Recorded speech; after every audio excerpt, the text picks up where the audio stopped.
আপনি শেষ পর্যন্ত আমাকে এখানে ফলো করে চলে এসেছেন আর্যবাবু? হ্যাঁ ডক্টর ব্যানার্জি, ফলো করতে বাধ্য হয়েছে, কারণ আমি জানতাম যে আপনি আমার সত্যিটা বলছেন না, সবকিছু লুকিয়ে যাচ্ছেন। কিন্তু আমি বুঝতে পারছি যে আপনার নিশ্চয় কোনো বাধ্যবাধকতা আছে, যার জন্য আপনি সত্যিটা লুকিয়ে আছেন, বলতে পারছেন না। তবে আজ বাবাকে এখানে সুস্থ দেখে, ওনার কথা শুনে, ওনার প্রতি আপনার কনসার্ন দেখে আমি এইটুকু বুঝেছি যে আপনারা যেটা করেছেন বাবার ভালোর জন্য করেছেন। তাই আজ আমি আপনাকে আর জোর করব না। বাবা সুস্থ আছেন, সুরক্ষিত আছেন, এটুকু শান্তি নিয়ে আমি এখান থেকে চলে যাব। কিন্তু হ্যাঁ, আমার মনের মধ্যে অনেকগুলো প্রশ্ন জমে আছে, সেগুলোর উত্তর আপনি হয়তো দিতে পারতেন। কিন্তু আমি তো কোনো ভুল করিনি, কোনো অপরাধ করিনি আমি। তাহলে কেন আমাকে দিনের পর দিন অন্ধকারে থাকতে হচ্ছে? কেন আমাকে যন্ত্রণা পেতে হচ্ছে? কি ভুল আমার? কি অপরাধ আমার?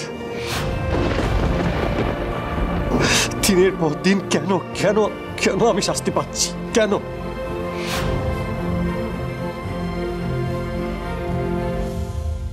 আর সময় নষ্ট করে কোনো লাভ কিন্তু হবে না অমৃতা, এক্ষুনি ভাইকে ফোন করো। করছি।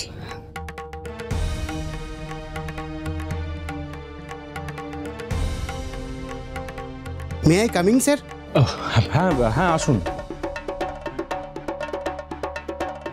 আপনি একটু বসুন, একটু ওয়েট করুন, আমি এক্ষুনি কথা বলে আসছি। হ্যাঁ অমিতা বলো। অংশু, এদিকে একটা গন্ডগোল হয়ে গেছে। মিশমি অফিসে কোনো পেন ড্রাইভ নিয়ে সেটার পাসওয়ার্ড ক্র্যাক করে ফেলেছে। কি বলছোটা কি তুমি?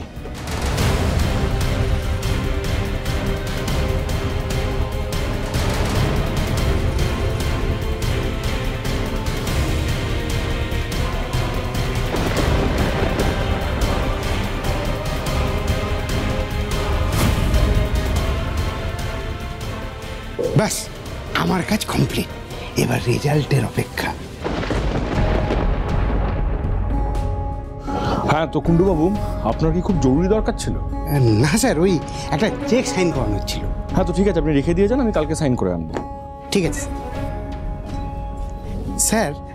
হ্যাঁ একটা কথা বলবো, কদিন ধরে কথাটা বলার জন্য না মনটা উসখুস করছে।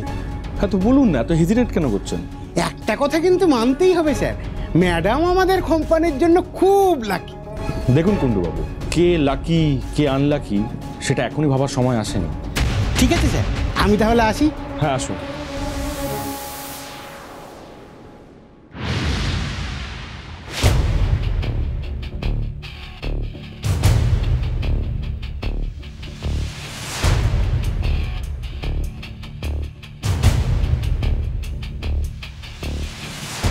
না, এখানে তো কোনো গন্ডগোল দেখছি না। হ্যালো অমৃতা, সরি অনেকক্ষণ হোল্ড করিয়ে রাখলাম। আমি কিন্তু এখানে কোনো গন্ডগোল দেখতে পাচ্ছি না, সব ঠিকই আছে। আমি নিজেই চেক করছি, কিন্তু তার মানে ওরা নিশ্চয়ই অন্য কিছু সরিয়েছে। কিন্তু এটা কি করে সম্ভব? অমৃতা, কি হয়েছে? ভাই কি বলছে? ও পেন ড্রাইভটা চেক করেছে, ওখানে সব ফোল্ডার ঠিক আছে। না না, এটা কি করে? আমি একবার কথা বলে দাও। হ্যালো হ্যালো ভাই, তুমি শুনতে পাচ্ছ? হ্যাঁ বলুন, বলো। শোনো না ভাই, ওই যে পেন ড্রাইভটা, ওটার পাসওয়ার্ড কি তেরে প্যার মে হো যাও ফানা। হ্যাঁ কিন্তু তার মানে তো ওরা ঠিক পেন ড্রাইভটাই নিয়েছে। কিন্তু সেটা কি করে সম্ভব বৌদিমণি?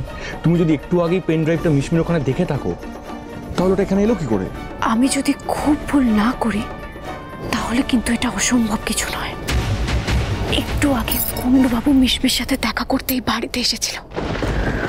আমার মনে হয় কুণ্ডুবাবু এই কারসাজিটা করেছেন।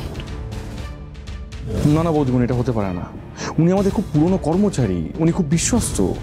কি হতে পারে বা না হতে পারে সেটা আগে ভালো করে যাচাই করে নাও ভাই। শুধুমাত্র বিশ্বাসের উপর ভরসা করে কারোর হয়ে কথা বলো না। হ্যাঁ, আমি বলছি না তুমি মানুষটার উপর বিশ্বাস করা ছেড়ে দাও, কিন্তু কিছু কিছু ক্ষেত্রে ভালো করে দেখে নিয়ে যাচাই করে সিদ্ধান্ত নেওয়াটাই বুদ্ধিমানের কাজ। এই অন্ধ বিশ্বাস করে আমি বহুবার ঠকেছি। একবার যাচাই করে নিতে তো কোনো ক্ষতি নেই। আর তুমিও জানো বা আমিও জানি মিশমি কিন্তু খুব একটা কাঁচা খেলোয়াড় নয়।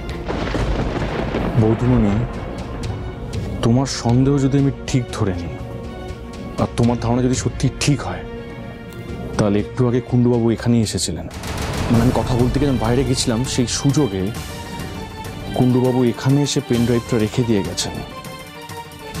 তার মানে শুধু পেন ড্রাইভ নয় বৌদিমণি, দাদা ভাইয়ের পার্সোনাল লকারের চাবিও আছে ওদের কাছে। তোমার ধারণা যদি ঠিক হয় বৌদিমণি, তাহলে আমাদের সামনে কিন্তু সমূহ বিপদ আসতে চলেছে।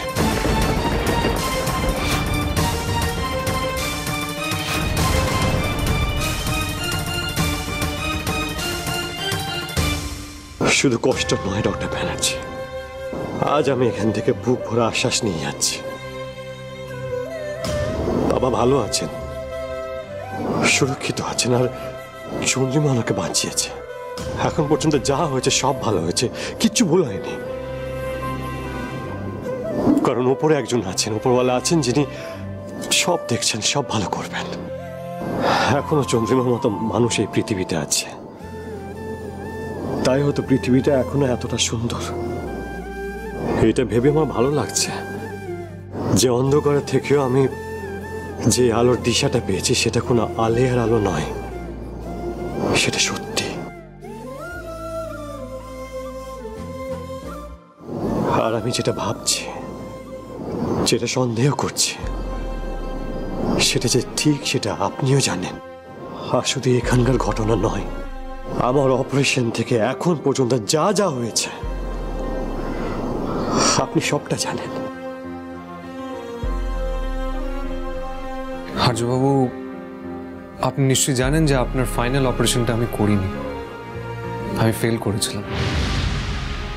না ডক্টর ব্যানার্জি, আমি জানি আপনি সাকসেসফুল ছিলেন, কিন্তু আমার ব্যাড লাগছে আমার অ্যাক্সিডেন্টের জন্য সবকিছু এলোমেলো হয়ে গেল, সবকিছু। আমাকে ক্ষমা করে দিন আর্যবাবু, আমার ইচ্ছে থাকলেও আমি আপনাকে কোনো বিষয়ে আলোকপাত করতে পারবো না।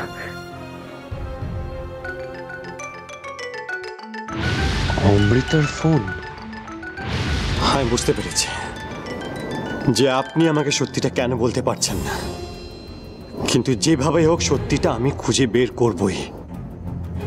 উনি এখন যেখানে যে রূপে আছেন, একমাত্র আমি ওনাকে বাঁচাতে পারি।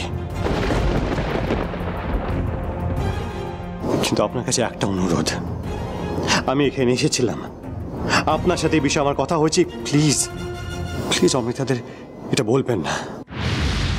আমি জানি এটা আমি আপনাকে যে বোকার মতো অনুরোধ করছি, কিন্তু আপনি যদি সত্যি চন্দ্রিমা ভালো চেয়ে থাকেন, আমাদের ভালো চেয়ে থাকেন, তাহলে প্লিজ একটা অনুরোধ, আমাকে একটা সুযোগ দিন। যে বা যারা কবিরাজ মশাই ক্ষতি করতে চেয়েছিল, তারা কিন্তু চন্দ্রিমাকেও ছেড়ে দেবে না। কবিরাজ মশাইয়ের সাথে সাথে চন্দ্রিমাও কিন্তু সেফ নয়। আমি আসি ডক্টর ব্যানার্জি, আমি বিশ্বাস করি যে এইটুকু অনুরোধ আপনি আমার রাখবেন, এইটুকু বিশ্বাস আমি আপনাকে করতে পারি। আসি।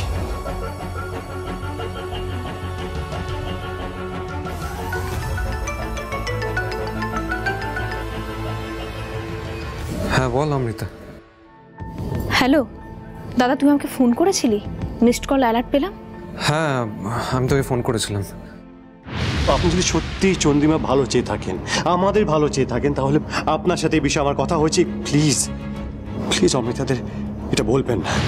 হ্যালো দাদা, শুনতে পাচ্ছিস? কিছু দরকার ছিল? হ্যাঁ, মানে কবিরাজ মশাই অনেকটাই সুস্থ হয়ে উঠেছেন। ডক্টর সুব্রত বললেন যে আর কয়েকদিনের মধ্যে ওনাকে ছেড়েও দিতে পারবেন। এই খবরটাই তোকে দেওয়ার ছিল। বাহ, এ তো খুব ভালো খবর। আমি এক্ষুনি চারুকে বলছি। তোরা কিন্তু সাবধানে থাকিস। ঠিক আছে। সাজিরে বাতি